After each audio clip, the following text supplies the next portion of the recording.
हाल ही में पूरे देश में राज्यसभा के चुनाव संपन्न हुए हैं। इन चुनावों में कांग्रेस और भाजपा के बीच सीधी टक्कर देखने को मिली है। इन राज्यसभा के चुनावों में कांग्रेस 10 सीटें जीतने में भी कामयाब रही है। राजस्थान में मुख्यमंत्री अशोक गहलोत जी का एक बार फिर जादू चल गया है, यानी कि उन्हें जो राजनीति का जादूगर कहा जाता है वो बिल्कुल सही ही कहा जाता है। नमस्कार, मैं राहुल कठेरिया। हमारे यूट्यूब चैनल राहुल के अड्डा को प्लीज़ सब्सक्राइब कर लीजिए, घंटी के बटन को दबाइए, ऑल पर क्लिक करिए।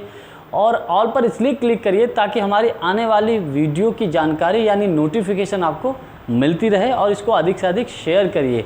राजस्थान में जिस प्रकार से राज्यसभा के चुनाव को लेकर मामला गर्मा गया वो बड़ा दिलचस्प था, क्योंकि राजस्थान में 2 सीटें कांग्रेस के खाते में बिल्कुल स्पष्ट जा रही थी और तीसरी सीट भी पूरी संभावना थी जीतने की।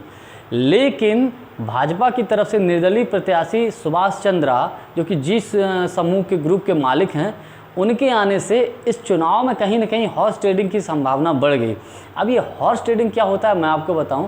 जिस प्रकार से अभी 2-2.5 साल पहले मध्य प्रदेश में कांग्रेस की सरकार थी और कांग्रेस की सरकार के विधायकों को भाजपा ने खरीदा, विधायकों को खरीदकर भाजपा ने वहाँ की कांग्रेस की सरकार को गिरा दिया और अपनी सरकार बना ली। ये हॉर्स ट्रेडिंग होता है। इसी प्रकार से संभावना ये थी कि राजस्थान के चुनाव में भी भाजपा कांग्रेस के विधायकों को खरीद सकती है, खरीद फरोख्त कर सकती है और जो है अपने पक्ष में मतदान करा सकती है। डरा के धमका के सिर्फ खरीदना ही नहीं होता है।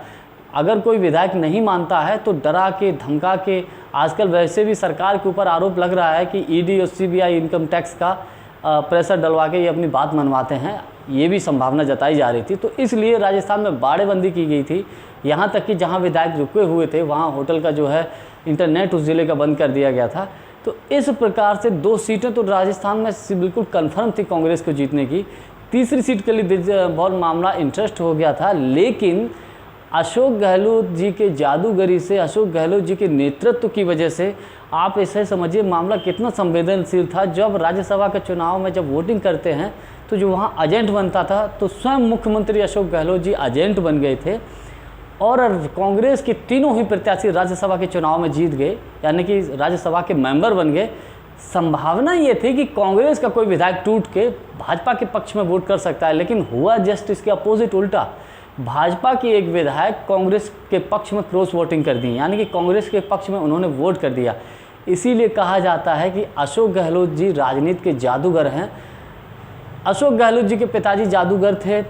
युवावस्था में अशोक गहलोत जी भी जादू दिखाया करते थे, लेकिन जब राजनीति में जब से अशोक गहलोत जी आए तो राजनीति का इनको जादूगर कहा जाने लगा, क्योंकि कई ऐसे मौके आए जब अशोक गहलोत जी दूसरों को पछाड़ कर नंबर 1 की कुर्सी पर बैठ गए। राजस्थान के मुख्यमंत्री बनने की ही बात क्यों ना हो पिछले 2-3 बार से, तो अशोक गहलोत जी यकीनन राजस्थान के जादूगर साबित हुए। हालांकि वहाँ कांग्रेस पार्टी के सभी नेताओं ने, सभी विधायकों ने एकजुटता दिखाई।